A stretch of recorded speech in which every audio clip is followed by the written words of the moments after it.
Assalamualaikum warahmatullahi wabarakatuh.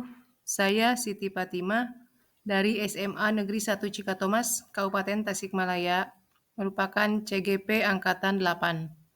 Kali ini saya akan menyajikan aksi nyata modul 3.1 mengenai pengambilan keputusan berbasis nilai-nilai kebajikan. Selama pembelajaran, saya didampingi oleh fasilitator Ibu Yanti Mulita MPD dan pengajar praktik Bapak Irwan Hermansyah SPD. Secara umum, pada modul 3.1, saya mempelajari tentang konsep bujukan moral dan dilema etika, 4 paradigma dilema etika, 3 prinsip pengambilan keputusan, dan 9 langkah pengambilan dan pengujian keputusan.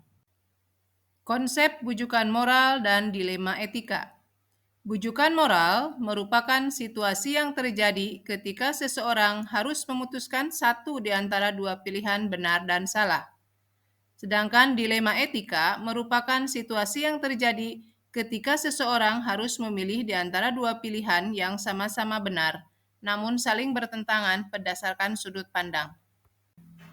4 paradigma dilema etika terdiri dari individu lawan kelompok, rasa keadilan lawan rasa kasihan, kebenaran lawan kesetiaan, jangka pendek lawan jangka panjang. 3 prinsip pengambilan keputusan. 1. Berpikir berbasis hasil akhir atau end-based thinking. 2. Berpikir berbasis peraturan atau rule-based thinking. Dan ketiga, berpikir berbasis rasa peduli atau care-based thinking. 9 langkah pengambilan keputusan. 1. Mengenali nilai-nilai yang bertentangan. 2. Menentukan siapa yang terlibat dalam situasi ini. 3. Kumpulkan fakta-fakta yang relevan. 4. Pengujian benar atau salah yang terdiri dari uji legal, uji regulasi, uji intuisi, uji publikasi, dan uji panutan.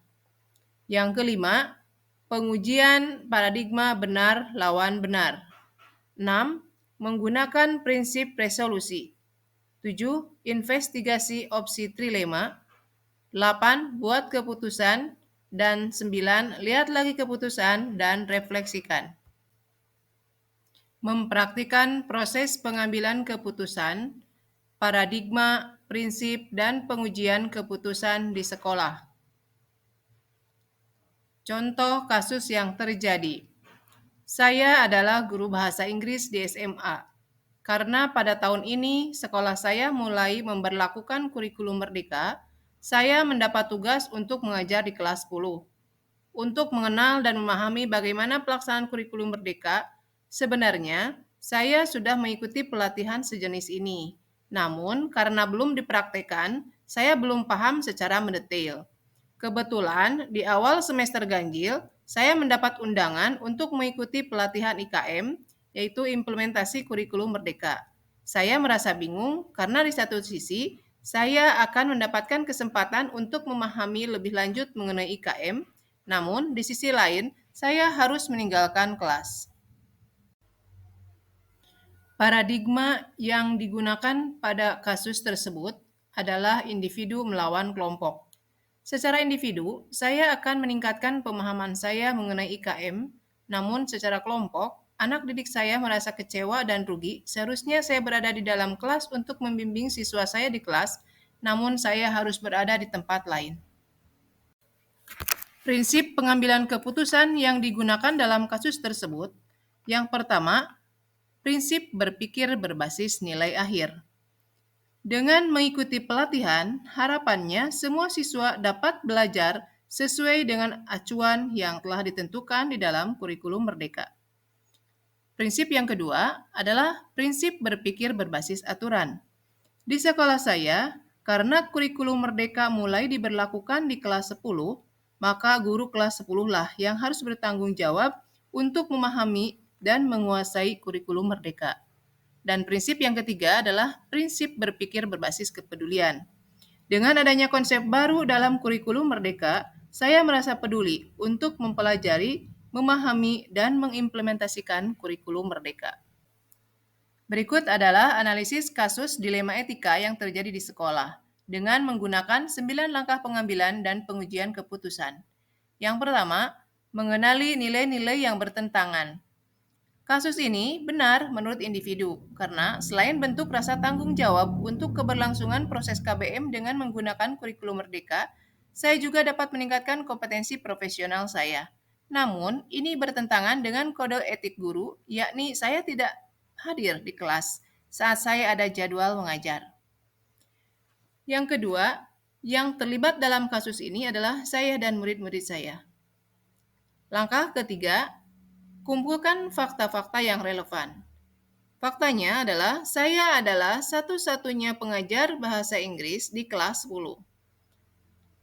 Fakta berikutnya, saya yang bertanggung jawab terhadap kelas 10. Menurut peraturan di sekolah, pengajar kelas 10 wajib memahami kurikulum merdeka karena baru tahun ini berlaku kurikulum merdeka. Langkah yang keempat adalah pengujian benar atau salah. Langkah ini terdiri dari uji legal. Kasus ini tidak berhubungan dengan ranah hukum karena merupakan dilema etika. Kedua pilihannya sama-sama benar. Uji regulasi. Kasus ini mengandung dilema etika. Seharusnya saya sebagai guru mengajar siswa di kelas, namun saya meninggalkannya. 3. Uji intuisi. Menurut intuisi, saya benar mengambil keputusan untuk mengikuti pelatihan IKM karena seorang guru dituntut untuk mengikuti perkembangan zaman. Uji publikasi. Saya merasa tenang jika keputusan ini dipublikasikan baik di media cetak maupun elektronik dan menjadi viral di media sosial karena saya bertanggung jawab.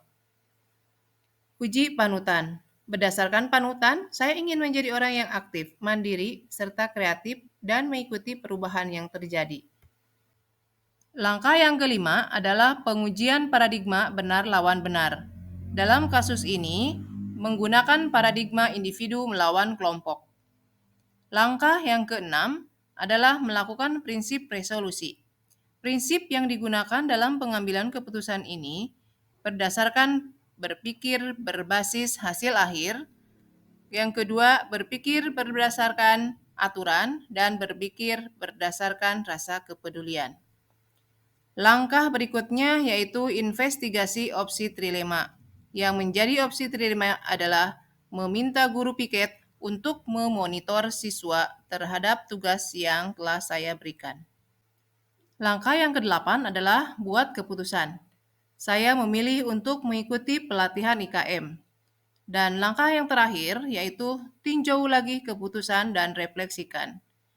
Keputusan yang diambil sudah tepat karena keputusan ini didasarkan atas keberpihakan pada murid, yaitu berguna untuk modal mengajar dalam kurikulum merdeka, serta bertanggung jawab dan berdasarkan nilai-nilai kebajikan. Itulah sajian saya dalam aksi nyata ini. Terima kasih dan wassalamualaikum warahmatullahi wabarakatuh.